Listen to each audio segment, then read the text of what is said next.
What is up, my tribal people? Welcome back to another episode clip of Pree Da Podcast.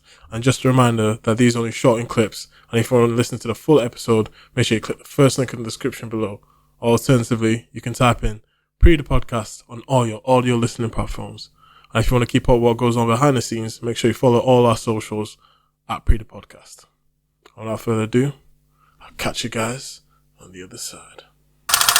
Jaden Sancho at the start, he was saying, my parents, my family.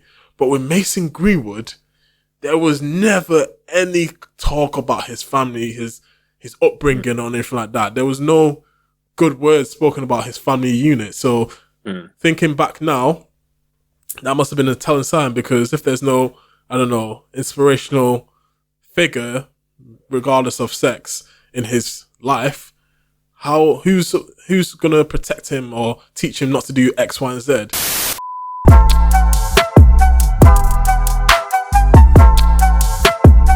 You are now listening to Pree Da Podcast with your host Majaro.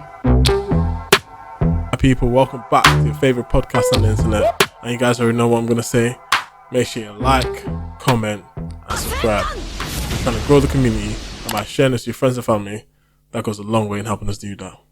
Now let's get into it. What is up, my people? Welcome back to your favorite podcast on the internet, Pree Da Podcast. I'm your host Majaro Kayoma, and we have a lot to cover today. Joining me in the show is friend of the podcast. Welcome back, man like Dale. Shots fired. How you doing, my brother? Yeah, man, all good. How you keeping? Yeah, I'm good, man. New year, same old me. How you been? How's your New Year's resolutions been going on? Have you been keeping up with them? Yeah, to be honest, the New Year started well. So I'm sure when last time we catch up, so I started a new job, working in central London now, which is the first time I ever worked in central London, and it's literally like, the vibes are great, office life's great, like everything is like, you step out of the office, like you're like 2 minutes from all the restaurants, bars, nightclubs kind of thing. Okay, living the high life and that. No, but I'm just saying, it's such a vibe. Like I've been working entirely from home for the past like 2.5, 3 years. Since before the start of the pandemic. So to now be like amongst people, it's like a breath of fresh air kind of thing. And I've definitely taken full advantage. Now that I've finished with my studying, so finally charted with ACCA. Jeez, yo, that's a long road, bro. That's a long road. I'm so glad for you that you made it. Trust me. So now I feel like 2023, just grind, but enjoy life at the same time, man. And just enjoy the fruits of my labor. So yeah, man, keep pushing, but enjoying life at the same time. So this year I've got a holiday as well, going to Italy. Okay, bro. Yo, it's different you, bro. Trust I can me, see the glow up. Yeah, taking a little bit of a step back to just enjoy life a little bit, because this past 2 years, 3 years have just been all about the grind. So now I'm going to enjoy a little bit of it, and then but keep pushing at the same time. But in terms of New Year's resolutions, I don't really, for me, the way how I see it, like if you have a goal, don't wait for the new year to start it.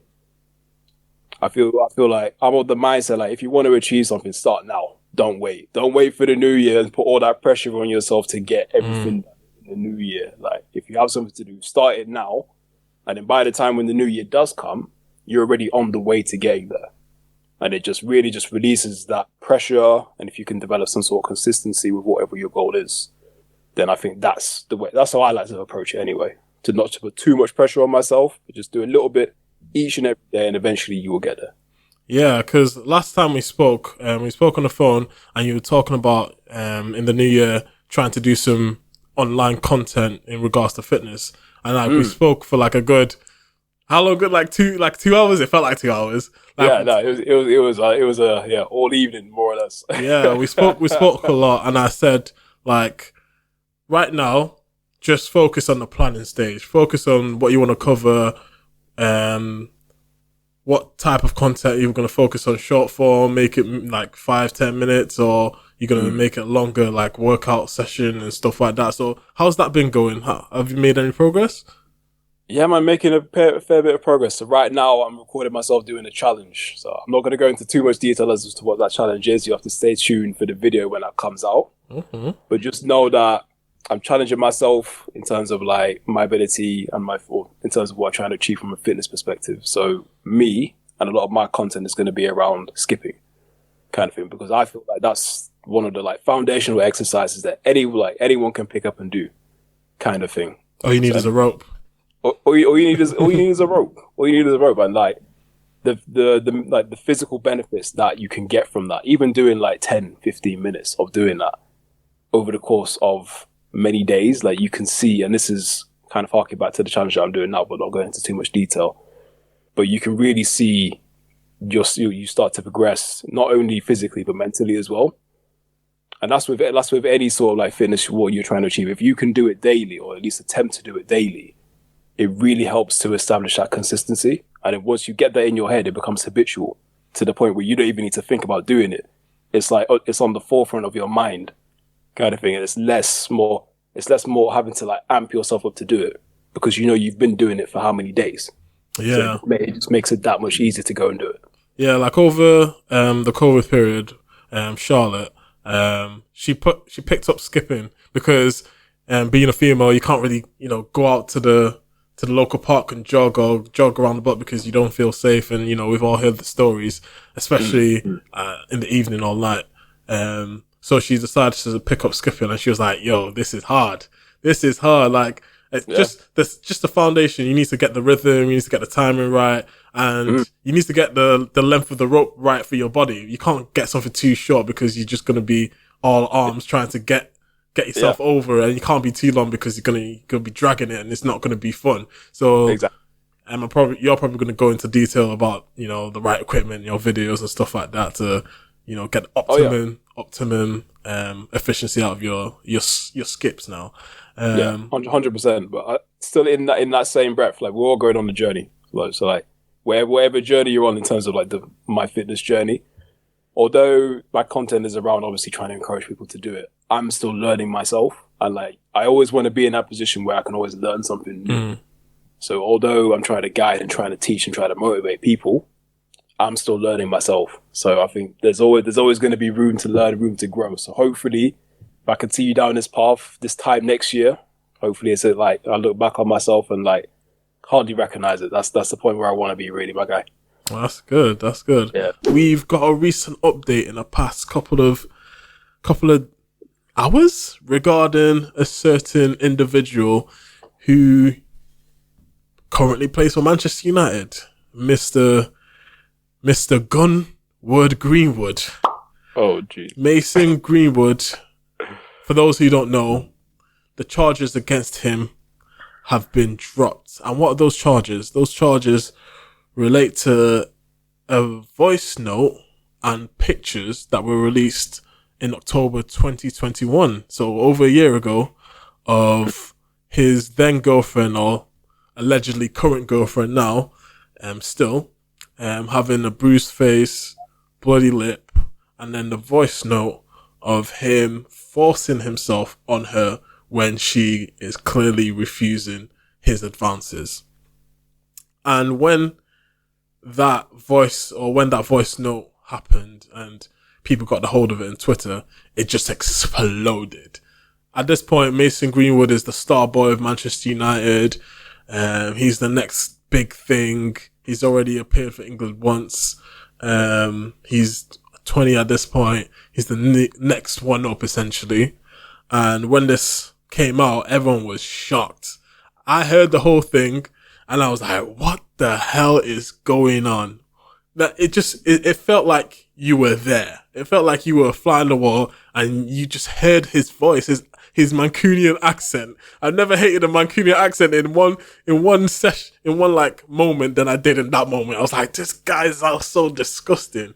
So that releases in a couple of hours, and the Met Police, say, Mason Greenwood's been arrested. Oh, well, they didn't say his name at the time.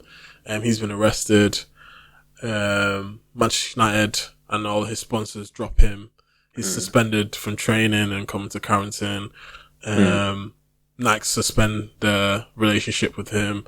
Loads of players unfollow him. Loads of speculations as to, is this real? is it deep faked? Then you get the alleged victim's father coming out and saying, you know, Mason is part of the family.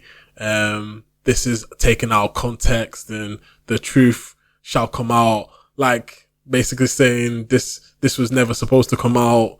And, you know, this isn't what you think it is. We love Mason. He's part of our family. And everyone's like, what the hell is going on? Like, and then there was nothing. There was silence for a good 6 months. And then, during that period, he gets bail. So he's able to, you know, go home, essentially, and not be in police custody. And there was nothing on it. And it was just all speculation at that point. It was like, oh, he's been seen out here. He's been going from one place to another. He looks disheveled. Allegedly, he's back together. Apparently, the girlfriend didn't want it to come out. She didn't want him to go to prison. They're still in contact. She doesn't want to press charges, but the police are going ahead with it. And then 2 days ago, the police come out and release a statement that the key witness, they didn't say who it was, but I would assume, this is just my opinion, I'm assuming it's going to be the girlfriend or potentially the father, who's the key witness, withdraws their statements and withdraws their inclusion in the charges, and more information comes to light about the whole situation. What that information is, no one knows, and I can't even begin to speculate what that is. And there will be no further comment, you know, regarding this situation. Those charges have been dropped because they don't have enough evidence to prosecute for like a conviction. So they said, you know, it is what it is. It's done. Like, and that's a very common thing in regards to sexual assault and rape claims going to court. It's just so hard to prove physically what happened, especially nowadays when there's deep faked videos, there's deep faked audios with people's voices. So the defense in regards to that can be convincing in terms of trying to state that this is fake or this is just a play, especially if, you know, your girlfriend doesn't want you to go to prison for what you did now. And she can say, actually, no, it wasn't like that. You're misinterpreting it. We do X, Y, and Z, but we don't know. These are just speculations. But let me know your opinion when you heard. First of all, when the whole story broke, what was your reaction? I was just like, his career's done. Because even now the charges are dropped, that narrative's going to stay around him for quite a long time.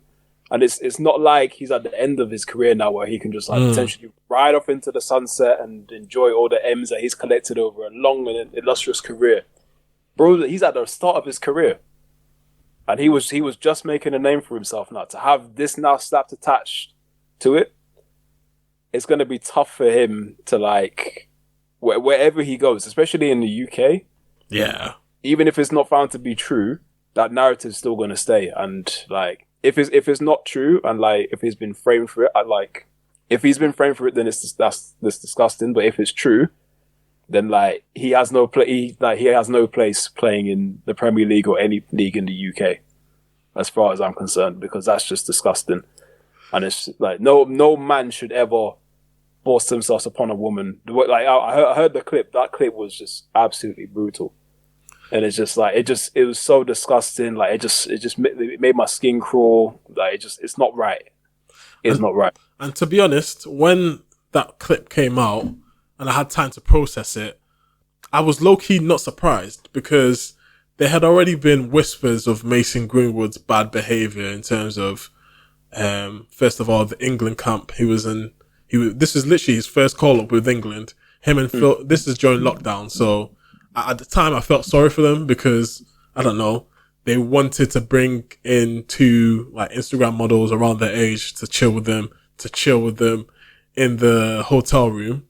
But because it was COVID times, there was no interaction between footballers and basically anyone outside their immediate family. So for them to go and skirt the rules like that in the heat of COVID, that was a major faux pas. especially for just random girls that you've met online to try and get them into the hotel room. Yeah, this is, But that's you got disciplined like for that. In regards to that, everybody was breaking the damn rules. Yeah, true. You saw it from politicians too. You had man Hancock grabbing that ass. True, but it didn't look good. It didn't look good. And then once everything, came out regarding the audio and stuff, it just made it look 10 times worse. And it made all the non-inclusions in the Manchester United squad a bit strange, because there were certain games where he was just not included in the matchday squad, and we were like, what the hell? Why isn't he here? And there was no reason as to why he wasn't. It's not like, he was ill or he's got the flu or something like that. It was just like, no mention of him in the squad. We're not even going to address why he's not there. And then the next game he's going to be back. Like, what happened here? So it feels like maybe the Manchester United, the club, knew some of the bad behaviour and was trying to protect him in some way, shape or form. But they can't protect a bad youth for too long. The thing is that if you protect and endorse that kind of behaviour, he's never going to learn from it. Exactly. And especially at a young age. Never going to learn from it. He got his professional contract at the age of 18, I think. So he's probably gone from, I don't know, 7K, which is a lot. 7K to maybe 30. That's a lot of money for such a short space of time. And it's not just the money, but it's the fame and attention you get from that as well. And if you're not trained, if you're not accustomed to being around that kind of life, being like thrust into it at the age of 18, 19, like ultimately, like no one's telling you no. And like it can, like I can imagine something like completely messing up your head to the point where your ego swell up your head so much you think you can do anything. You think you're invincible. Exactly. And obviously that behavior must stem from somewhere. There must be someone who's supposed to be guiding him that's not doing a good job at doing that. And in my opinion, it falls on the parents of Mason Greenwood. Like 100%.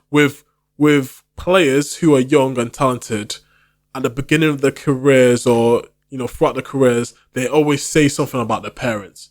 Marcus Rashford has, said, my mum raised me with my brother, to be X, Y, and Z, to be charitable, to help out when I can. There's been a light shed on their parents and how much of a good job they've done with them and raising them to be the person they are. Another player is, Jude Bellingham. He always says, my family, my friends, they've always been taking care of me, especially my parents. They're always involved in my footballing decisions to make me, think about the, holistically and, pick the right spot for me to transfer to or to develop myself.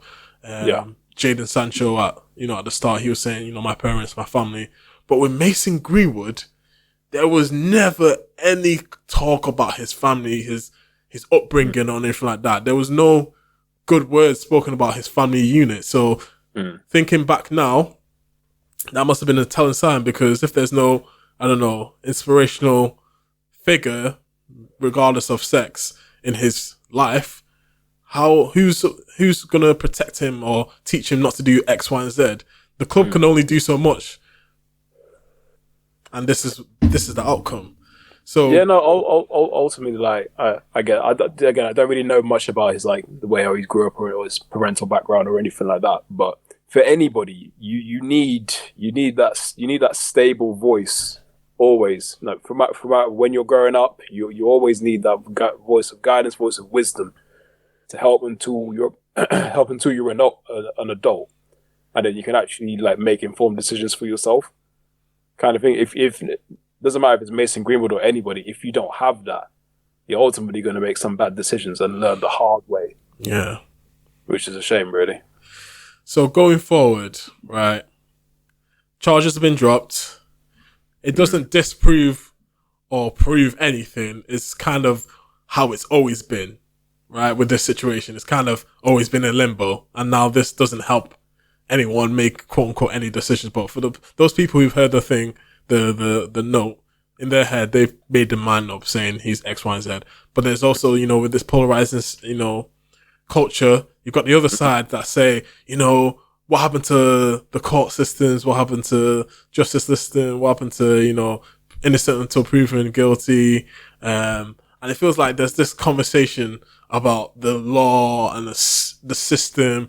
You've seen it with Andrew Tate. Like, there's this conversation of, you know, the Matrix is out to get someone. How do we know? There's no evidence, X, Y, and Z. So there's always going to be that, you know, argument of, you know, should he be black or should he not be black? Or is he innocent or not, mainly. But regardless, it's gonna be tough for him, regardless, because something as serious as that, like, even if you're found, as I said, even if you're found to be innocent, that narrative is going to stick with you, and people are going to have a watchful eye over you and have a magnifying glass over you and judge you even harsher now just because of that. And it's like, it's a shame, really. Like, what would have been like a young, prosperous talent now is always going to have that like red letter on him, and that's on him. I ain't feeling sorry for him. That's on him. Whatever, if he ever plays again, whatever chance that, you know, football teams or football fans come up with for this guy, you know, he has to deal with that because of the actions he did. But Manchester United needs to make a decision, and they made a statement saying, you know, we're going to have an internal investigation as to what all the facts are. And we've seen it with other court cases regarding this type of criminal activity, with Mendy, the left back from City. Even Cristiano Ronaldo had his own, you know, sexual assault allegations that he basically beat off the case. But the thing because with them, there was no like media released. There was no, you know, evidence out into the public foreground. So people can give him the benefit of the doubt. But when there's actual evidence, main evidence that we saw firsthand, I don't understand how Manchester United could actually let him play football again. I don't think they can't. Just even on a PR level, they can't. Imagine the female footballers at Manchester United. What would they think? Like, if they said, yeah, we're going to allow him back into the team, they must like that. I won't say this is interesting because at the end of the day, these are people's lives, but it would be fascinating to see how this whole story unfolds, because Manchester United are doing really well at the moment. At the time the incident happened and he was arrested, you could say Manchester United could really do with a play like that. But now where we are, we don't necessarily need him, right? But there's also the legal aspect of, you know, he's not been, you know, convicted of anything. So that can they actually